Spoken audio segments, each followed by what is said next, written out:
So while I'm waiting for the ESCs to arrive to fix my quadcopter, I thought I'd try and look at the receiver here. So this supports telemetry through the S-port protocol, and I found a bit of documentation online. It's basically an inverted UART, so it can't be used with a standard UART. But then the AVRtiny I've got here doesn't have a UART anyway. So I've been looking at making a serial, soft serial UART, and that's actually quite useful because it lets me invert bits and things and do all sorts of funky stuff. But I just thought I'd show you some debugging I've done on the oscilloscope, just because it's quite an interesting way of working. So if you look at the oscilloscope, you'll see that I've got here a bunch of pulses. So the blue is the S-port line, and the yellow is my debugging. And I guess it's that I wanted to show you, just because it's quite a useful way of doing debugging from a Mega. But if I zoom into the traces, you can see each one of these spikes represents a burst of data. So the S-port starts off with a sync byte, then a device ID, and you respond to a certain device ID and send it data. So if I zoom into one of these, you'll see here that so it's all slightly inverted.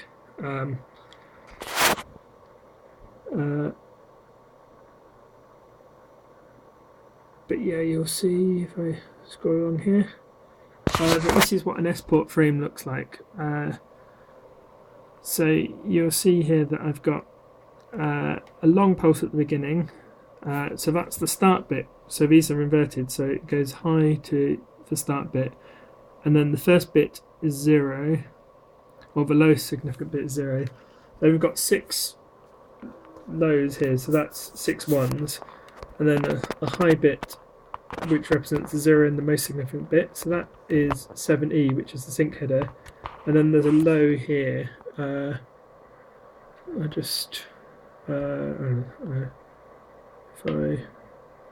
Oops, crap.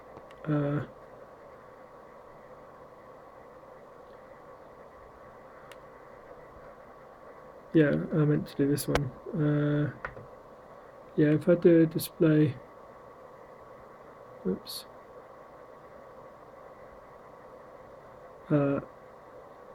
Yeah, so that's the first byte there. So you've got your high,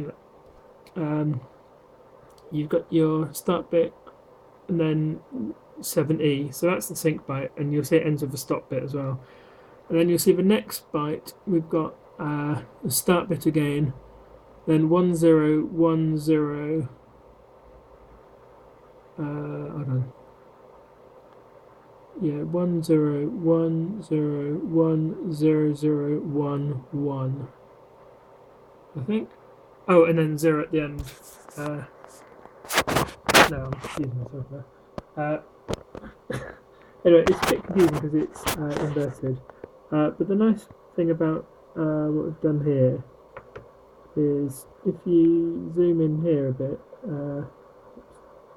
so if we move focus on here, then this is my debug pin, and you'll see here that I've actually formatted the output into a train of long pulses for a 1-bit and a short pulses for a 0-bit. So you can see here that this byte here is actually decoded as 10010101. So 95. So that's the particular device ID I'm looking out for. Oh, that'd be why I'm confused. I was thinking I was looking at a different byte. So yeah, if we scroll back, oops, then you can see how that matches on this byte. So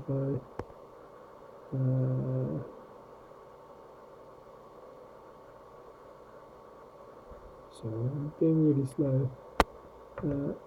Then I just highlight the bytes again. Then you'll see here, so you've got oh yeah, it's least significant bit. So yeah, so you've got your start bit, then you've got a 10101001, which corresponds to 995 because the bits are all backwards. Yeah, so it's just quite nice being able to debug like this by outputting to a single pin. And the way I've set that up is actually quite simple. If you just go to the trigger menu, you'll see here I've got it set up to pulse. And so when this pin is low for 5 milliseconds, then that triggers the pulse. And so on the rising edge after that long pause, it starts recording the data. And that's what gives me the time reference. And if we scroll out from here, you can see that that these intervals here that get set. So there's one device ID is polled every. It's actually 12 milliseconds if you count. There's 5 in every 6 divisions. Yeah, so it's quite interesting that we know that it's mostly idle and each thing's polled for every 12 milliseconds. So by setting the trigger to 5 milliseconds, we've got all this idle time in here where it's safe to, where we're not going to be debugging anything anyway. So it's just quite a nice little way of outputting information for time and critical stuff, because it's literally a couple of cycles to output a bit. Yeah, that's pretty it, really. The next thing I'm going to work on, obviously, is, so I've detected a particular device ID here that I'm watching for. I have no idea what these device IDs are, but there aren't going to be any others in the system. And so the next thing is to output data corresponding to my dummy data.